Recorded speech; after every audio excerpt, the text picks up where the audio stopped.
You said that they're not willing to negotiate, so are you denying that they're negotiating We at did all? not say that they're not willing to negotiate. In fact, we said that they are negotiating, but they're only using it as a filibuster tactic to continue expansionism because they don't actually follow the results of the negotiations. So, well, these arbitration courts have decided that, yes, China, you have to give up your land. They're absolutely doing the opposite. Therefore, they're basically filibustering with ineffective diplomacy that they have no intention of following. I'd like to just ask a general question. Can diplomacy uphold our defense treaty with the Philippines? Yes. It can effectively provide a defense. Yes, that because is it will, obligated as by we've defense. shown, it will effectively deter Chinese Is diplomacy a expansionism. defense? Well, it's a more effective form of defense, actually. Is it a defense, though? Yes. Because it requires Because military we're troops. defending our allies in the region. Is it a military defense? It's not a as the military treaty defines defense, it's exactly the opposite. it? Okay, so it's not the military defense that's necessary for the treaty. We're not saying that military defense is necessary. Actually, according to our contention 3, subpoint B, military defense would be unwarranted and Okay, illegal. right. So this that specific article that you mentioned that we should be using the International Court first. What happened when the ICJ tried this case, the International Court? I didn't. Actually, When it was tried within the International Court, it was ruled that it was legal. China has continued its expansionism. So we have passed that point. this actually doesn't mention the International Court. It says that Right. by the United Nations, By the the ICJ's parties undertake should. The ICJ is the International Court of Justice in Oregon within the United Nations. Okay. So it has been tried within an international court, was deemed illegal, and China has ignored all of its actions. That article is meant as a preliminary stage of evaluating it. Since China has failed to follow the ICJ's orders, what does the article suggest? That does not mean that the suggest we United do? States should also violate international law. It's not a violation of international. What part of international law is violated? Because Article 1 states that we need to solve these issues through peaceful means, and we would not be doing that by We need to increasing military first presence. solve it through peaceful means. Yes, and we have actually not done enough and not done as much as we can do But for it- diplomacy. Yes, but it asked us to try within an international court. Did that work? Not, It didn't work. I don't. So if we I don't cannot resolve it in understand peaceful your means, so that article says that we must first attempt to resolve it in a peaceful manner. Yes. That peaceful manner has failed. Yes, and we're Since stating that has that failed, we have what not is done enough through peaceful manners. So although some peaceful Yes, but what you're forms talking, may have, the alternative peaceful forms that you're talking about are not included within that article. That article is specifically talking about just an international court.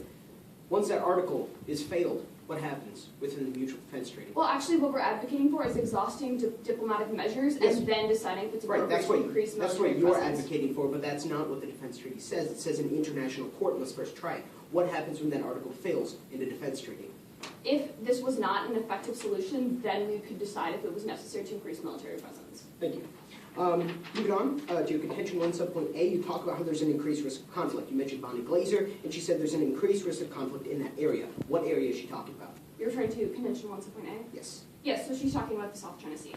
Does she mention explicitly what areas of the South China Sea, or just generalized? Well, she's stating that the U.S. presence in the South China Sea is possibly going to be misinterpreted by a Chinese presence in the South China Sea, thus resulting in exhausting all diplomatic negotiations, Right. boils all further articles. So if China was completely unresponsive to 3 rulings by world courts, how then do you assume that it will be suddenly very successful when dealing bilaterally with only America?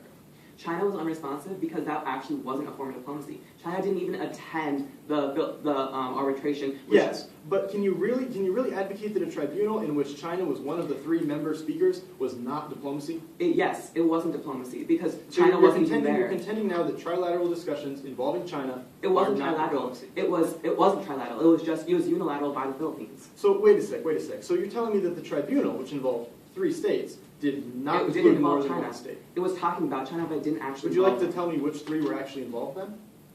I'm sorry, you're asserting it's trilateral, which means that you're asserting Philippines, China, The and tribunal The was tribunal was proposed. only bilateral. It wasn't even bilateral. It was the unilateral initiated by the Philippines Okay. and then talked about. So basically what we're Bahrain. saying is that trilateral means that there's only one voice. It wasn't representation. Thank you trilateral. very much. I would like to move on to your response to our contention 2A, in which you said that we're legally bound not to uphold our treaty, correct? No. You said We're legally bound to by enact. the treaty not to Right. affirm. Right, okay. So if we are legally bound, as you claim, to not affirm, why then are the Philippines reaching out to us, begging for us to affirm the treaty? They aren't begging. In fact, they are currently undergoing negotiations with China Right. to help themselves. I would like to highlight that despite these negotiations, China is still literally occupying their land and sinking their boats. How are these possible? China's not the one sinking the boats. You just showed that a Chinese ship sank a Filipino ship. Okay, We so don't are you we asserting don't that the even know if Chinese these are Navy- government ships. These could be civilian The ships. Chinese Navy is government, correct? You said a Chinese ship, quote, sunk Filipino ships. That doesn't mean it's the Chinese government. That said, I'd like to begin by analyzing the opponent's constructive and evaluate why they failed to uphold this treaty and evaluate why they will fail to deter Chinese expansions. Moving on to the opponent's contention 1 subpoint B, they talk about how it harms trade. To this I have 2 responses. First of all, trade cannot be harmed by simple militaristic presence in the Philippines area. That does not harm trade, nor do they claim it. Second of all, the only trade that can be harmed is in the risk of conflict. To this, I also have 2 responses. First of all, they never specified what area of trade goes to where. The importance is that, again, we're putting ourselves in the Philippines area and territory right outside the 9-dash line. This is not a major trade route, nor did they prove it. As a result, that argument falls void.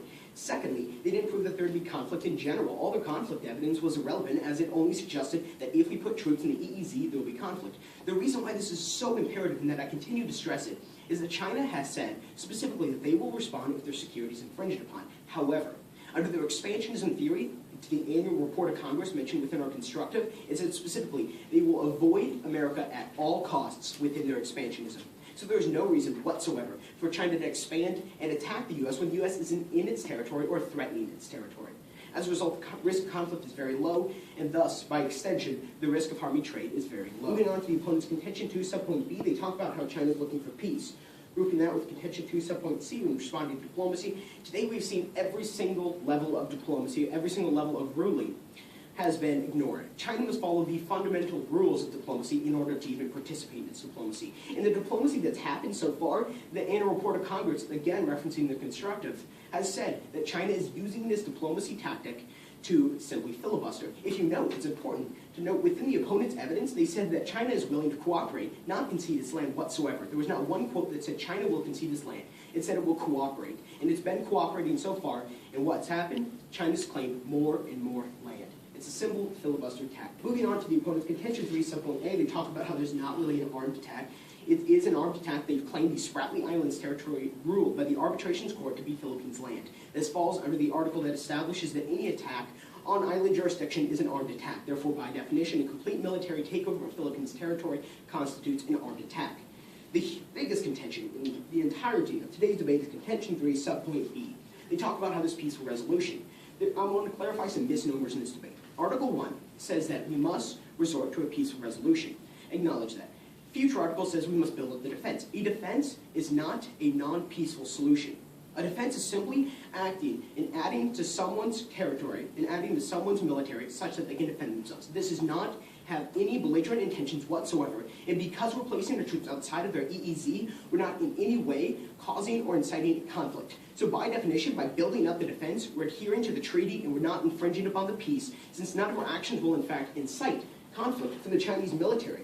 So it is in fact keeping in accord with the resolution to increase the defense. What would not be is the opponent suggesting that we would be placing troops in a region that was causing conflict. Since that's not what we're suggesting, and we're suggesting an increase in defense, we're in fact abiding by the article that says we must increase defense in that treaty, we're abiding by peace, and we're ultimately following through with this resolution.